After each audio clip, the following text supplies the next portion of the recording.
நான் உங்கள் வீட்டு பிள்ளை, இது ஊர் அறிந்த உண்மை. நான் செல்லுகின்ற பாதை பேரறிஞர் காட்டும் பாதை.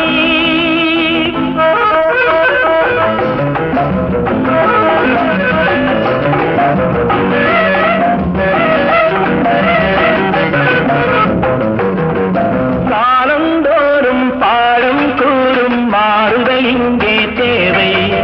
ஏழை எளியோர் துயரம் போக்கும் செயலே எந்தன் சேவை. காலந்தோறும் பாடம் கூறும் மாறுதல் இங்கே தேவை. ஏழை எளியோர் துயரம் போக்கும் செயலே எந்தன் சேவை. இதயம் என்பது ரோஜாவானா நினைவே